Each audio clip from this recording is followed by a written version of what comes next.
Kanina pa eh. Hindi naman lahat, ilan ang hinuli ngayong araw na to, sir? Sa iba-ibang mga krimen. Ilan ang binigyan ng ganitong... Kasi nandito kayo lahat eh. Nag-iisang tao. Ilan ang binigyan ng Nag-iisang ganitong tao. Dami ko rin sa labas. Siya daw sa iwanin. Sir, hindi ko Sir, hinihingi ng please pabor. naman. Just invoke Article 59. Bakit hindi yan magawa-gawa? Attorney, you will be That's from... precisely the point that I'm saying. Ano That's yung naman precisely yan? Kung kayo mag-ano, kayo, please lang, bawal hawakan. Attorney, you will be removed. Bawal hawakan! Bawal hawakan. Tumayo ko na lang. Bawal The right to hawakan. counsel is something that has to be observed Right to counsel. and Huwag respected. kayong umawak. Kaya na kayong pakialam sa kanila. Ano Kasi yung nga, lawyer? Ano yung lawyer? Nag-uusap pa kami. Bawal. Huwag na tayo Nag-uusap pa kami. Huwag mo hawakan yung lawyer. Huwag mo hawakan. Nag-uusap pa kami. Hawakan. Huwag mo hawakan. Huwag mo. Nag-uusap pa kami. Attorney, please Huwag mo naman. hawakan. Is this what you want? Is this what you want, Mr. President? Huwag mo hawakan. Kayo, Time lang eh. Time lang. kayo mga Huwag mo hawakan yung nanay ko! Tangina mo! Hindi, kayo mga sundalo, tanungin ko kayo, anong kasalanan ko? Okay, dito sa video nakikita na si General Torre hinihila yung abogado. Standard procedure po ba ito ng Madam Chair? PNP? Bakit mo kinakaladkad yung abogado? Hindi ba karapatan ng isang akusado, arestado na magkaroon ng abogado? Bakit ayaw ninyong palapitin yung abogado? Gabi na ho yan, ma'am. That's already the time that I'm forcing everyone to board the plane. I'm already forcing the former president to board the plane, ma'am. Tapos na yung napakarami ng optics sa kanilang ginawa dyan, ma'am. And Interesting use po of force. You were forcing them. Yes, So you ma'am. admit you forced them. You I use have violence. to. I have to because they won't go with us voluntarily, ma'am. So I have tried all the lahat ng pakiusap ay Naku, ginawa na General namin naman, buong sa araw. dinami-dami ng pulis, ang tanda-tanda na, may sakit pa. Sa palagay mo, masisindak pa yun, o kaya bang lumaban nun? In fairness to the president, ma'am, after I handcuffed E.S. Mijaldea and told Attorney Delgado that he's the next one to be handcuffed and boarded on the bus, the former president actually acceded and said, "Sige na, alis na tayo." And you saw that on video. Well, It was nakita namin, Romy. di ba, hinihila mo yung upuan. Hindi ba dapat, talagang General Torre, kailangan makinig ka doon sa sinasabi ng abogado? Di ba karapatan nun? I have already arrested, I even arrested E.S. Mijaldea, ma'am, for obstruction of justice and placed handcuffs on him. That was already the last parts because masyado ng gabi, aabutin na kami ng umaga din, ma'am. Ilang It's already oras na? unreasonable. 2 oras pa lang. Ikalalanding lang ng Hong Kong ng alas 10, alas 12 12 hours. pa lang to. 12 hours, ma'am. Kaya nga, anong oras to? Kasi Mga sabi 7 mo o'clock kanina, 10 o'clock Mga 8 o'clock yan, dumating. ma'am. Yung kay Delgra. O, anong oras na yun? Mga 8 o'clock yan, ma'am. Sa umaga na yan?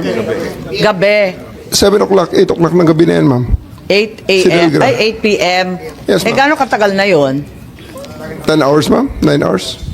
Naka 9 to 10 hours na. So, sa palagay mo, si former president had sufficient chance to challenge na the validity of the arrest.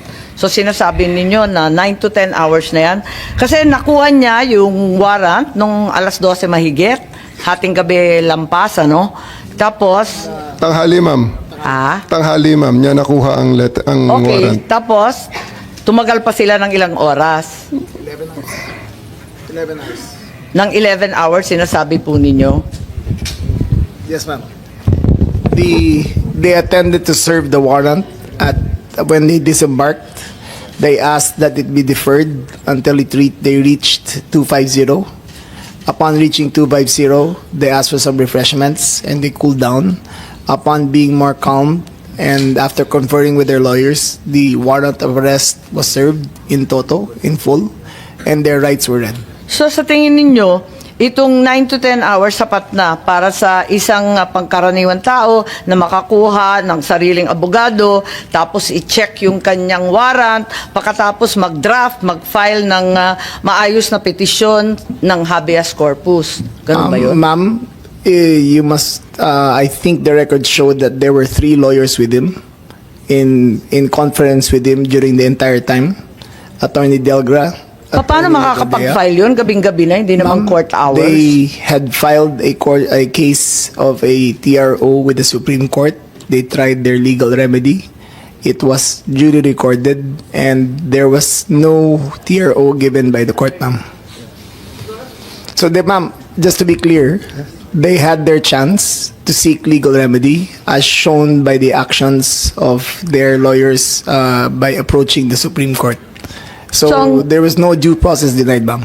Siguro sasabihin ko at tatanungin ko kay Attorney Medina, ang ating constitutionalist po rito, masasabi ba natin na nabigyan si PRRD ng sapat na pagkakataon para alamin itong validity ng kanyang, yung katotohanan ng kanyang pag-aaresto? Ilang oras ba yung sinasabi natin na sufficient time, yung sapat na panahon?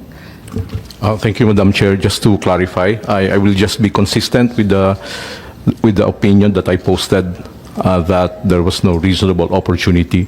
That is not to denigrate or cast aspersion on the character or competence of our officials. And also, I have very limited facts when I wrote the opinion. But just to, as a comparison, if you filed an extrajudicial proceeding, if you will file a petition, the court will order the arrest. The subject of the arrest will have the opportunity to answer, and then the court will have the opportunity also present evidence. The court will have the opportunity to weigh the evidence, and then issue the ruling. For example, in the case of Mark Jimenez, he had more or less over a year to dispute his extradition. So if that would be the standard, that might be considered reasonable opportunity to be heard.